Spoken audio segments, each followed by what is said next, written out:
This question is asking us to identify a flaw in the argument. So these questions really very often fit into cookie cutter, into molds. They're just reincarnations of older questions. That's with I would say most LR questions on the LSAT.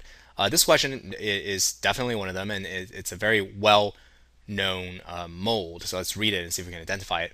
Political candidates' speeches are loaded with promises and expressions of good intention, but one must not forget that their purpose in giving these speeches is to get themselves elected. Okay, so they say, like, I'm going to help you, life is going to be so much better if you elect me, but then the author is telling us, but hey, don't forget, their purpose for saying these things is to get themselves elected. Okay, so what? So you see, they're trying to suggest, the author trying to suggest, so therefore don't believe them, right? Because they have ulterior motives.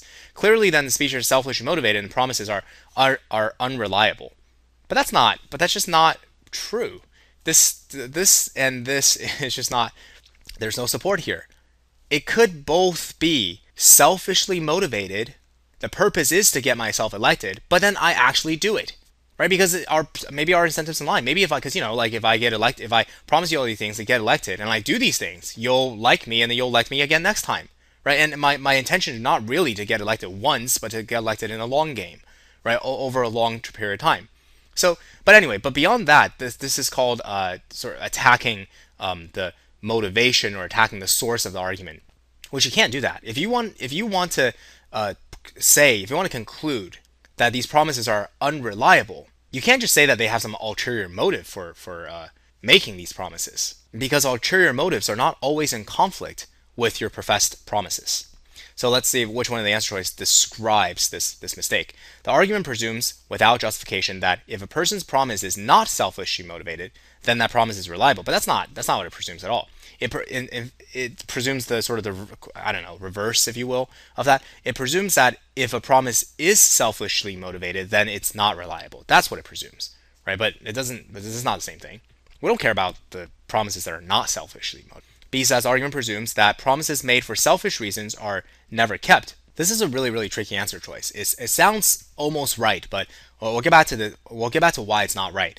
C says the argument. So it's okay. What we do is, as we go through, you probably put a tilde next to B. You say, oh, this sounds pretty good, but we got to consider the others. C says the argument confuses the effect of an action with a cause, but there's no cause effect going on here. This is not a sort of phenomenon hypothesis kind of question where there's causal chains and whatever. But I mean, maybe it describes some other argument. I'm sure this answer choice is correct for other logical reasoning questions, but not for this one. D says the argument overlooks the fact that a promise need not be unreliable. It overlooks the fact that a promise doesn't have to be unreliable just because the person who did it had an ulterior motive, and that's exactly right. You see, now contrast that with B. Why is this so much better than B? Because the argument actually does this.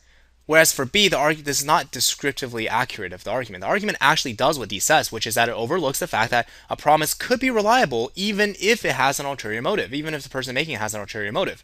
Whereas B says the argument presumes that promises are never kept. But the argument doesn't presume that. What if you said to the author, right, hey, but this one politician, one time he did keep his promise. The author would say, so what?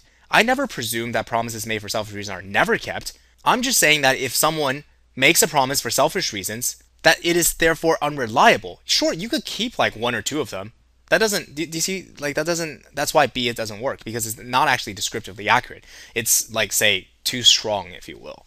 Although I'm not really sure how helpful that is, too strong. It's not something that you can carry forward into other, I mean, I don't know. Sometimes too strong, quote unquote, too strong answer choices are right ones. But here it just is important to understand that the argument does not actually presume, the argument does not presume this.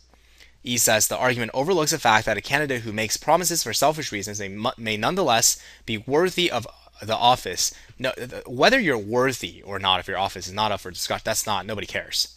We're just trying to say that whether your promises are reliable or not. I mean, you can infer all you want if, reliable promises implies worthy, or reliable promises plus a stand-up character implies worthiness, but that's all totally irrelevant to the argument.